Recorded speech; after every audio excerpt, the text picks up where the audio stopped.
I am 89 years old, and yesterday I found out that I was never the failure I spent 50 years believing I was. For 5 decades, I carried that weight like a stone sewn into my chest. Every missed promotion, every collapsed opportunity, every night I sat at the kitchen table with my head in my hands while my wife Sarah rubbed my back and whispered softly, "You are enough, Harold. I am right here." I believed her completely. I loved her for it. I buried her 14 months ago. And last night, while cleaning the basement of this empty house on Clover Street, I found a small brass key taped to the underside of an old wooden shelf. I recognized it immediately. It fit the trunk Sarah kept locked in the corner for 40 years. The trunk she always said held her mother's old clothes. I stood in that basement for a long time with that key in my hand. Something cold and quiet was moving through my chest that had nothing to do with the November air coming through the basement window. I had asked about that trunk exactly once, in 1987. Sarah had laughed softly and said what she always said.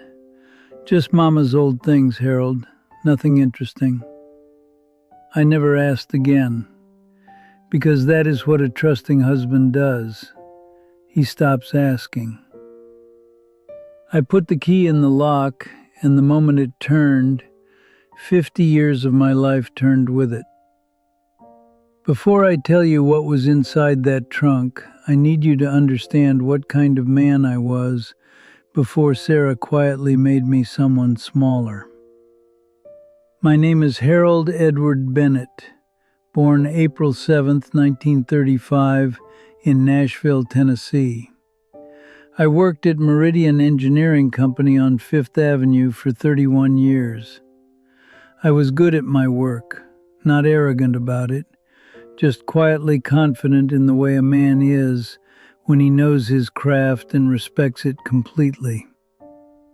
In 1971, I was shortlisted for Senior Project Manager, the promotion that would have changed everything. Better salary, better standing, a different future. I prepared for 6 months. Then 3 days before the decision, my project files disappeared from my desk.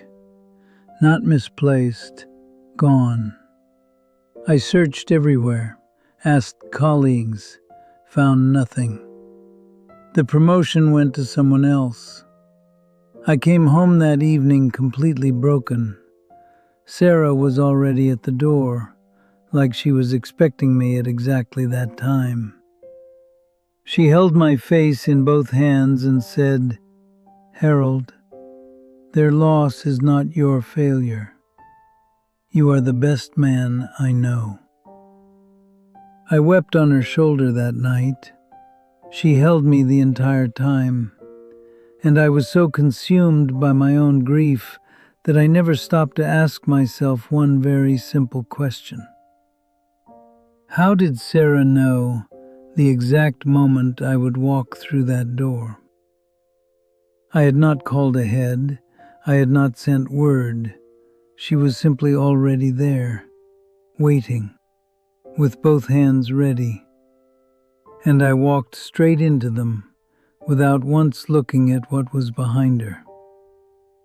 That was not the only time.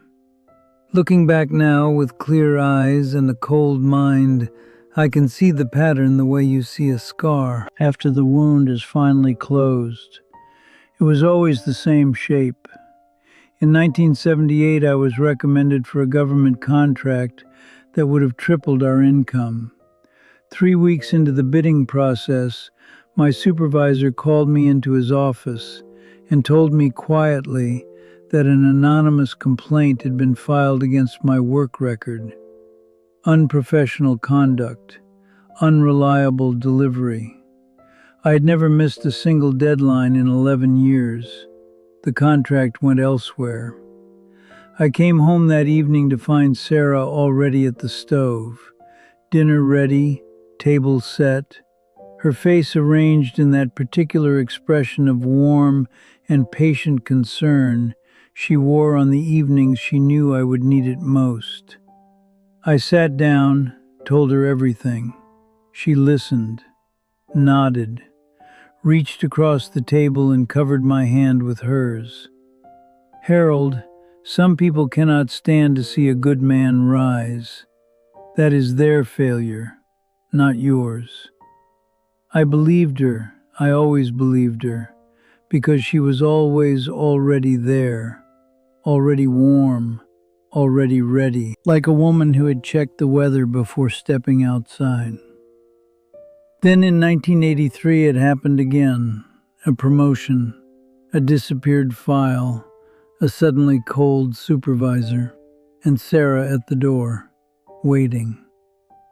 I never once connected those three things until last night in the basement when I opened a trunk full of 40 years of her own handwriting, and the pattern introduced itself by its real name.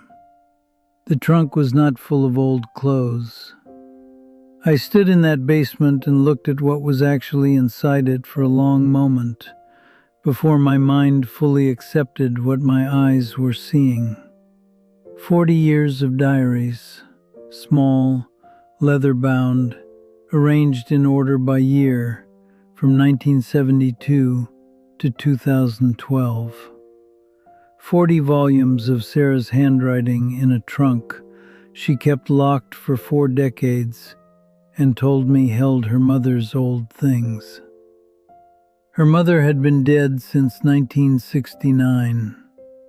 I picked up the first diary slowly, 1972, the year I joined Meridian Engineering, the year everything I was building began.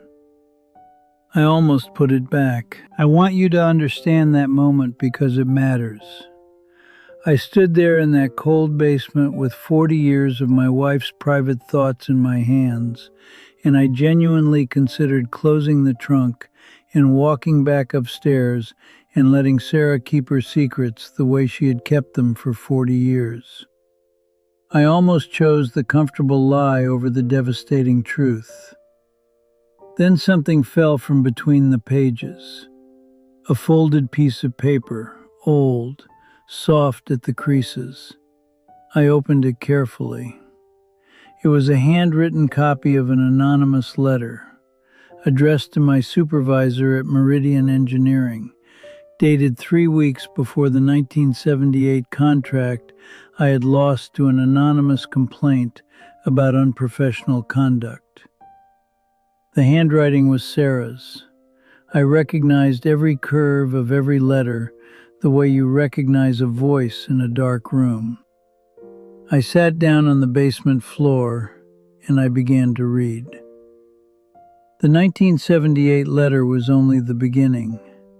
I read for 3 hours in that basement, the November cold coming through the window, the single bulb above me throwing pale yellow light across 40 years of my wife's careful and deliberate handwriting. The 1971 diary first. Sarah had written about my promotion shortlist the week before I even told her about it. She knew before I came home. She had known because she had already spoken to Margaret Hollis, the wife of my supervisor at Meridian, a woman Sarah had befriended quietly at a church social 4 months earlier, a friendship I never knew existed. The 1978 entry was worse. Sarah described writing the anonymous complaint in 2 careful drafts before settling on the final version. She noted the specific wording she used to make it sound credible. She described sealing the envelope, walking to the post box on Garfield Street on a Tuesday morning while I was at work, then coming home and making dinner, setting the table, waiting at the door. I turned to the 1983 entry. Same pattern, different method. This time she had removed the project files from my briefcase herself on the morning of the 3rd of April while I was in the shower. I remembered that morning. I had kissed her goodbye at the door. She had smiled and straightened my collar. "Have a good day, Harold." I sat in that basement and felt the floor shift beneath me the way it shifts when something you built your entire life on reveals itself as something else entirely. But I still did not know the worst part. The why was still one diary away, and nothing I had read so far had prepared me for what Sarah had written in the very last entry of the very last book. The last diary was dated 2012, the year Sarah's hands began shaking too much to write with any steadiness. The final entry was 3 pages long. I read it twice, then a third time, because the first 2 times my mind refused to fully accept what my eyes were seeing. Sarah had written her motive in plain language. No apology, no guilt, just a quiet and devastating honesty she had apparently saved for a page she believed I would never read. She wrote, "If Harold becomes the man he is capable of becoming, he will realize one morning that he deserves more than me, and he will leave. But when he fails and comes home broken and lays his head against my shoulder, in that moment he is completely and entirely mine. I cannot lose that. I will not lose that." I sat beside the fireplace for a long time after I finished reading. The diaries in my lap, the brass key on the floor beside me. Then I placed them one by one into the fire, not in anger, in something quieter than anger. I watched 40 years of deliberate destruction turn to ash in less than 4 minutes, and I wept. Not for the promotions, not for the money, not for the career that was quietly taken apart from the inside. I wept for the young man who sat at a kitchen table in 1971, with his head in his hands, genuinely believing he was not enough. That young man was enough. He was more than enough. He was so capable and so full of promise that the person closest to him spent 40 years making sure the world never found out. I am 89 years old, and I have spent 50 years fighting a world that was never my enemy. The enemy had her hands around my face every time I came home broken, telling me I was enough, making certain I never believed it long enough to prove it. I forgive her, not because what she did was forgivable, but because I refuse to carry her work into whatever time I have left. I was never the failure I believed I was. I know that now, and knowing it, even here at the end, feels like winning. I share my truth today so you never doubt your own worth. But I have to ask you, if you were in my shoes, could you have forgiven the person who broke your life's work? Tell me your honest thoughts in the comments below, because we shouldn't carry these heavy burdens alone. If my story touched your heart, please like this video and subscribe to the channel so we can keep sharing these difficult, real chapters of life together.